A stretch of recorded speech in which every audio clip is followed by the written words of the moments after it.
welcome back to another episode of the Safe to Speak On It podcast. I am your host, Jameer, and to the right, the other me that you thought was me is actually my brother Shahad. If you're new to the channel, I need you to hit the like button, subscribe to the channel, and crack that bell to stay up to date on all future uploads, all right? It means so much to us, and it really helps the channel grow. And without further ado, cue that intro. Daddy, that's classic. And I really missed y'all. Oh, it's been a while. It's good to see y'all again. I hope y'all doing well, right? So in today's episode, we are capping off our time with Chainsaw Man, roughly like the last 3 episodes, right? Just a little dossier, a little backstory, right? And on December 3rd, back in 2018, the writer Tatsuki Fujimoto is the one who brought us the manga. And he later teamed up with Ryu Nakayama and Mappa Studios to bring us the anime on October 22nd, 2022. And for those who haven't tapped into the anime and have been looking into tapping into Chainsaw Man, Crunchyroll has that anime for you. And I know it ain't too many manga readers, but if y'all looking for the manga as well, it's on Shonen Jump. I mentioned Shonen Jump because I use it myself. All right, it's not a paid promo. I'm not getting paid to tell y'all this. This is real life here, okay? We really paid that $3.23. Yeah. So the origin story for the main character of Chainsaw Man, Denji, right? Denji is this roughly 18-year-old kid who sells part of his body, like limbs, kidneys, testicles, and hunts devils for his pet devil Pochita, right? He was forced into doing this. When he was a kid, his dad committed suicide without ever paying back the extensive debt that he owed to the Yakuza, roughly 40 million yen. So on the day Denji buried his father for himself because he was alone, he was visited by these Yakuza and they demanded 70,000 yen from this boy, or else they were going to chop him up and sell him to pieces. And for decades, this was his life. This is all he knew because he had no other choice. And the purpose, this kid, this is all the kid wants to do is just experience life on a simpler scale. And when I say simple, I mean toast. He wants to put jam on his toast. He just doesn't want to eat plain bread anymore. Like the simplest things is what brings this boy joy, and he just wants to experience them as best as he could, especially happy time with a beautiful woman. We ain't gonna talk about that. That's my idea of the purpose. I would 100% what do you right think, there. man? That's all his purpose is. Denji's life goal is to experience life. That's it. He want the ups. He already had all the downs, so now he's just trying to get all of the ups. That's it. Denji just want to live life to his fullest, do all types of what do they say? I want to do ghetto things with my friends. I just want to do good things with my hood rat friends, right? With the hood rat friends. Yeah, that's all it is. He just want to do everything he possibly can. So his conflict, like, what's really stopping him from having all these things, besides the Yakuza, because he eventually gets rid of them, and then his story goes on. Mm-hmm. He has devil after devil after devil coming after him, and why isn't even known too much yet. Literally. So it's just fight, and then at the same time he's part of an agency, but now agencies got all different types of inner workings, and if you're not in the inner workings, you're gonna get worked. And Denji's learning about all of that. Literally, I honestly couldn't agree more with these devils. It's like, because of the contract that he makes with the pet devil that he was hunting with, he ends up becoming, like, I guess you could say, the chainsaw fiend. I guess that's what they call it. And the way that he is, it makes other devils both despise and fear him. So they keep trying to make little plots to set this man up to get coughed over to the devils. But the devils don't actually want to come and get him themselves. So it's incredibly intriguing. And I'd say it's incredibly, like, important, because in order for him to, experience the many joys that life offers for us all, he has to kill the strongest devil, and which is known as the gun devil. The way the devil system works in Chainsaw Man is they eat fear, and these devils are crafted out of fear. So if you can imagine how much people are afraid of gun violence, that intense fear was enough to create a devil out of it, and so on and so forth. Like those who are afraid of sharks, there's a shark devil for that. Those who are afraid of chainsaws, we have the chainsaw devil, and so on and so forth. And the gun devil is the the kingpin. He's the big kahuna. He's the grand poobah. Like, he does what he wants. He's capable of killing millions in seconds. Yeah. And in order for Denji to get to this life, that guy has to go. Insane, bro. That's so insane. That's why I say it's important. Not even just like on the plot line of it, just in that, but like Chainsaw Man, the whole show franchise, it touches on a lot of like really big issues. I would say that's why like the show is important in itself. It touches on poverty, gang violence, police corruption, depression, anxiety, fear. Yeah, bro, sex trafficking. Like, it get into a lot of different. It get into a lot of different things. Yeah, man, it gets really deep. So like, Chainsaw Man is way bigger than it just being about a kid trying to fight some devils to get some happy time. He's really going through it in life, and it really touches on all those different aspects. And even with him trying to live a better life, he continuously fights with the idea of maybe he should just be grateful with what he has, and he really has nothing. So to think you should be grateful with nothing is, I don't know. That's a different type of mindset to have. That's actually really important, and that feeds into my next point, getting into the key facts about Denji, rounding him out as a character, the things that make him him, right? And that's actually one of the things that I actually have written down here is when Denji came to this realization, right? He was betrayed by the Yakuza that he was a slave to. All of his missions, all of the money he earned was given directly to them because he was given no choice. And greed corrupts everyone. So these Yakuza, they went seeking for power in the arms of the zombie devil. They created a contract with the zombie devil, and the zombie devil wants Chainsaw dead, if I'm not mistaken. Yep. Yeah, I think that's how it went. Yeah. And all of them, they call Denji out for another mission, and he tell them, like, if you run, I'm going to kill you. Bro, I've been working for you for 13 years, and you still gonna threaten me to not, if I don't show up to missions? That's absurd, right?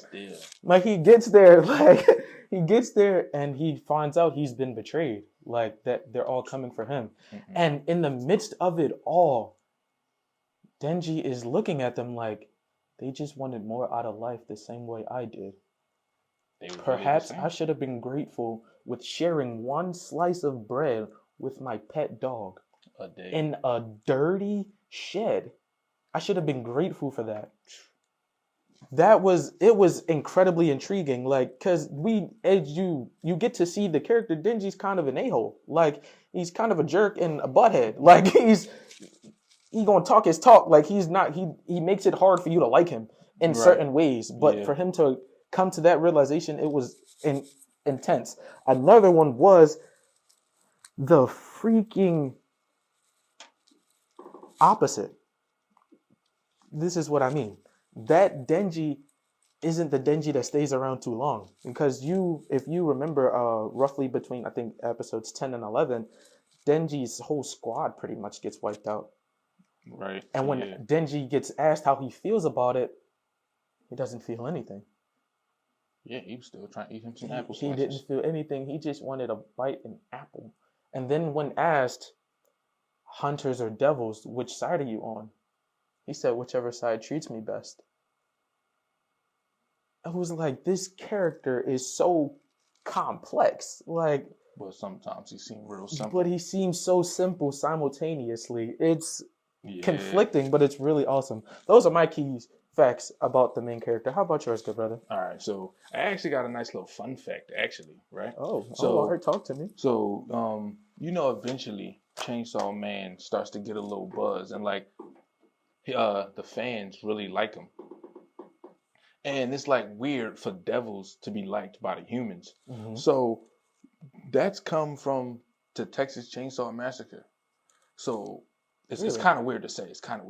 So the gruesome stuff, like the chainsaws, all the blood splatter, and how everything fly across the screen and all that, that's definitely taken from the Chainsaw Massacre. But at the same time, like, everybody and their mama loved that movie. You want to go tap in. You want to go see that. Wow, I didn't think of that. That's pretty so dope. That's one of those things, right? And at the same time, Denji himself, he's kind of made off of Asta and like Luffy, Naruto, folks that ain't really got too many. They complex, but at the same time, they really want one thing and they going for it. So like you said, bro, he wanted to be treated nice. So it don't matter what side it really was. Whoever going to do him the best, he was headed for it. That And was then right. another thing that I really like to bring up that I know is going to be important. It's going to be important. In episode 1 and in episode 12, you see this door that Denji is going to in his dreams. And on the other side of the door, he hears his pet dog, Pochita. And Pochita tells him, Denji, don't open the door. And I know from like psychology and things like that, when you sleeping, that's your subconscious. That's supposed to be everything you had and you just floating around and going crazy. But the fact that he had some part of his conscience knowing that like whatever it is behind that door, it's way worse than the life he's already led. And again, he didn't sold a kidney, sold a testicle, sold an eyeball. Like he didn't had a really bad life. Yeah. And still there's something behind that door that he can't go look at and see. So whatever it is, I know that's going to play a big part. It has to be dangerous. And then the fact that Pochita is behind it means that like it could have something to do with their contract. So I think that's going to definitely be something big to pop up there. That's something that people have to take note of because since it's been around, it's been shown more than once in the beginning and in the end. It's going to come back. Like, and people you should be able to recognize it when it does come back. Right. So as we move on to a couple of side characters, so I got some interesting things to tell y'all. So all of the devils, all of those little side characters that we see, like the fiends and all of them things, those come from a book that Fujimoto keeps full of just different drawings that he's got out of watching different movies. And he uses about 3 to 4 of those to just make one of those devils or the fiends that we see in the show. That's tough. Yeah, it's amazing. And then also, I know you're going to love this one, your man's Aki. So Aki is actually based off of AK-47. So the AK-47 was manufactured to be cheap, and it was okay. It didn't work the best, but it wasn't bad. You was going to get it done. So a lot of people had it, and hence it was funded in a lot of the wars, which is why it's such a popularly known gun. And why people hated guns so much. Hence why Aki got such a grudge. Well, again, his grudge toward the gun devil. And like it even come down to his hair, like his ponytail. It looks like a hairpin, like the firing pin inside of a gun. That parallel. And then we got two nice little characters, right? You gonna have to tap in to find out. Power and Maki, they actually come from the angel hierarchy. Those names, they up there too, and you can see why Power got such a superiority complex. And then Maki, you see when she start talking to people, when she wants stuff done, everybody just get quiet and they listen. That's tough. Yeah, son. Only you, son. That's tough. All right, since you mentioned Aki, right, we're going to stick with Aki. What I think is really dope about the Aki is his connection with Denji and Power. Throughout the course of the show, you see it grow to the point where he might even like them. Crazy, right? And another character is the shorty doo-wop Kobane Higashiyama, the super scary one who turned out to be a total beast. By the end of season 1, I definitely forgive her for her transgressions. You understand?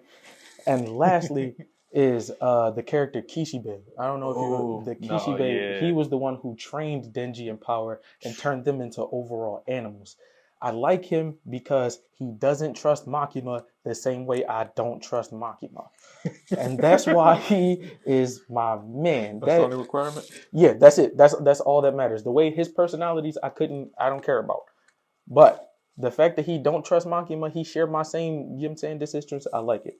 And we gonna move on to the next anime, right? But before we do that, if you are just tuning in and you haven't already, I need you to hit the like button, subscribe to the channel, and crack that bell for me to stay up to date on all future uploads. It helps the channel grow and it means so much to us. Now, my brother, if you wouldn't mind ushering in the second anime for us, please. Not at all. So, to get into the second anime of the episode, it will be Hell's Paradise. So, Hell's Paradise is also animated by MAPPA. Yes, MAPPA got another contract. They doing some amazing work right now. It looks beautiful. Please go check out Hell's Paradise. That started by Yuji Kaku. Yuji Kaku worked under Fujimoto, so he could have got a little bit of inspiration and also been helping out on Chainsaw Man. He linked up with Kaori Makita, and He is the director for the anime, and the anime dropped April 1st of this year. They wasn't joking when they dropped either. That thing was amazing.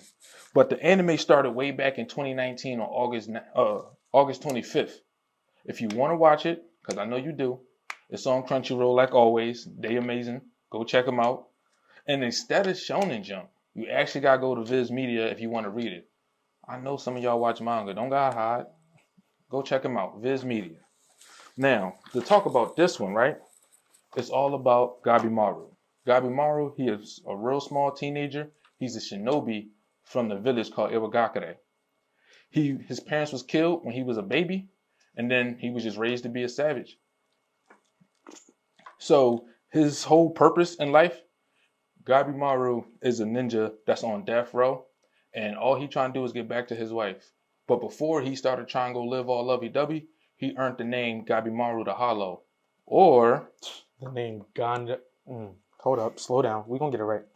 Gara no Gabimaru. That is so cold. Every time I hear it. He got a great name. Every single time. So his whole purpose is just to get back to his wife. Nothing else matters. He used to be a hollow man, and now all he is filled with is love. So to go be a man that just want to love, he got to become a killer again to go do what he want to do. Now, how would you say his purpose looks? I could not agree more. After being so filled with this hollowness, this emptiness, he finally was able to acknowledge why he wouldn't die. Like, his unconscious will to live was his wife. And in order to embrace his wife, he got to get back there, and he's not going to stop. I couldn't agree more. But I feel like that kind of breeds into his conflict, though, like his internal conflict and external conflict. Like, he loves his wife, he wants to get back to his wife, and we understand that. But the monster that he made for himself can't just go away. You know what I'm saying? The yin and the yang is battling within him as he has to fight all these external battles. It's himself. That's my idea of the conflict. Yeah, how about I 100% yourself? agree. That's literally it. Like, you hit it right on the nail. He's trying to go be a good man, but at the same time, he got to be the killer he was just so he got the opportunity to go be that good man. And why this is all important is because Hell's Paradise is really more than just a dude fighting all these monsters and all that good thing. Like, it's dope to the eyes, very pleasing, a lot of colors, a lot of brutality. I know you into those type of things like we are. It's anime. You got to love it. But it really touch on stuff like the feeling of death, like what people really think when death is coming to them. And it starts to talk about like the importance of why you want to live once you didn't have that feeling of death. It talk about folks who are greedy and then how that greed can corrupt nations. It's so many reasons why it's important, but you really gonna have to figure that all out when you go watch it yourself. Right. What you were saying when you picked it up. For why it's so important, I think so. Yeah, like, because you see the Hell's Paradise that he has to go to, he's not going alone. He's going with 10 people, 10 other murderous animals. 10 other murderous animals, and only one person gets to come back with that elixir, meaning only one person gets that pardon. And Gabimaru isn't going to stop until he brings back that elixir. That's insane. And to round out some key things that I feel like are incredibly important about Gara no Gabimaru is that this monster is willing to change his entire life around simply because a woman showed him that it was possible. He's been told he was hollow by enemies and admirers alike. Like, he's a beast, he's incapable of love, he feels nothing, he's just totally empty. And his wife, she said, it's possible. You can be a man. And now that's all he wants to be. But another key fact is that he's a killing machine. Before he tore through the selection process, he tore through all of the occupants with his hands bound, just to prove a point. Cold, like incredibly cold. And as I said before, is the monster and the man, the yin and the yang, the internal struggle. It's rounding him out as a person, because you see how he wants to do this, but in order to do it, he thinks you have to die. I don't want to kill you, but you're in my way. So you got to go. Those are my key facts about Gabimaru. What are yours, my boy? So one of mine that I thought was actually really interesting. So he does a move called Nimpo as aesthetic blaze. If I you break remember. that down in Japanese, then it goes Nimpo Hiboshi, which translates roughly to ninja art fire monk. And Asiatic is a word that means severe discipline.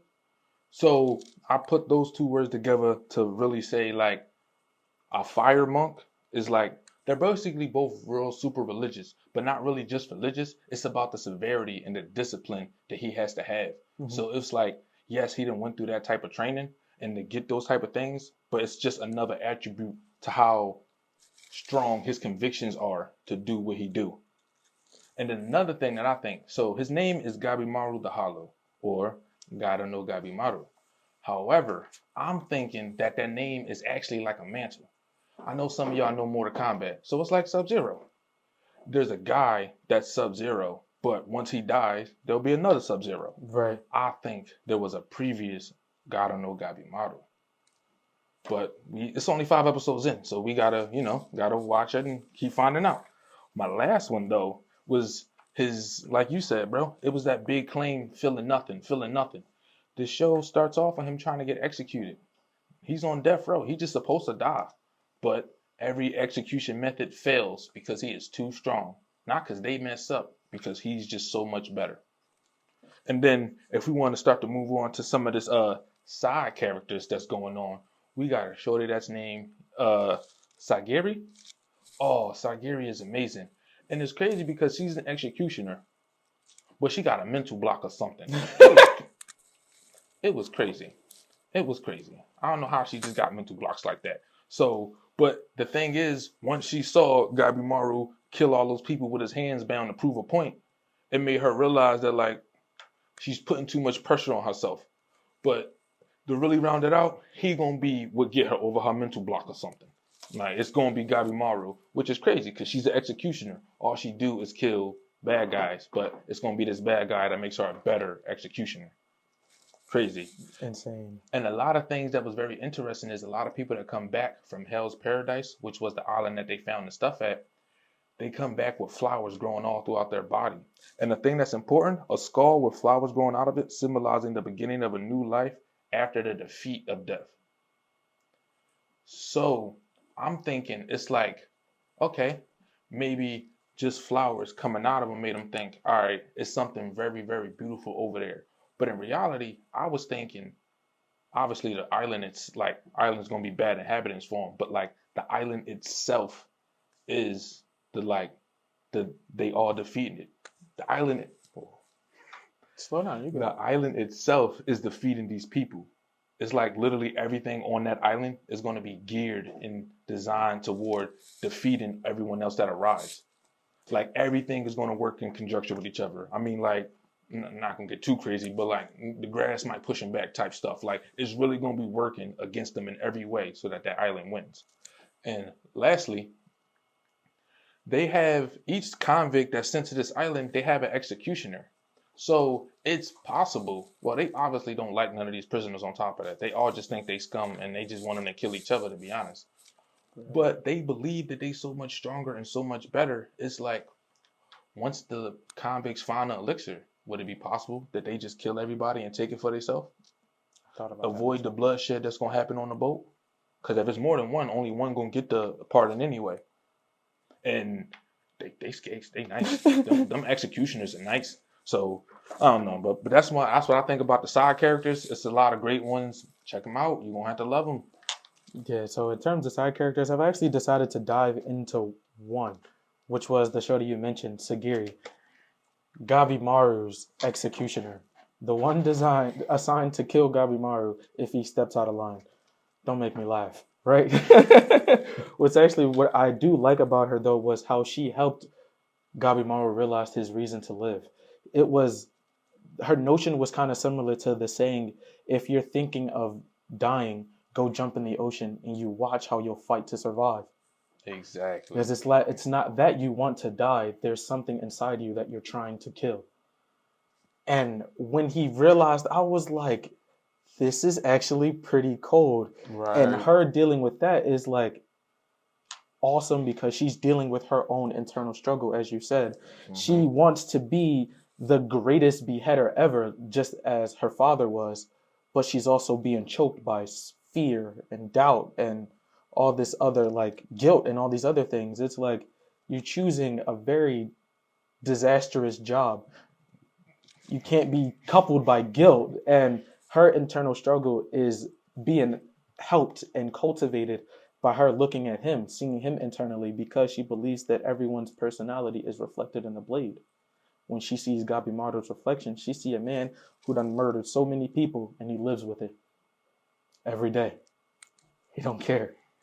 And I think her watching him and, being his monitor, I guess you can say, right, is going to be that stepping stone to break her out of her fear, out of her doubt. It's going to make her be one of the best beheaders ever, especially if she's assigned to someone like Gabimaru the Hollow. No, agreed. I would definitely say y'all need to check out Hell's Paradise. It's on, to wrap it up, you know what I'm saying? We told y'all what y'all need to know. So they trying to kick us out anyway. They telling us we got to get out of here, but it was really good talking to y'all. Hey, Big Bro, get out of here with us. It's 5 episodes. Go tap in. Now, I want to thank you all for tuning in to today's episode. It really helps the community grow. Without y'all, there is no us. Again, I want y'all to leave all them questions and comments down and below, and we're going to get to all of those in future episodes. Please like the video. It helps us reach more people here on YouTube. Subscribe to the channel so that you stay locked in.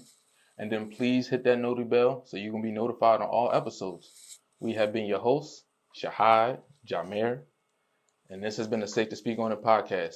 See y'all next time. Daddy, that's classic.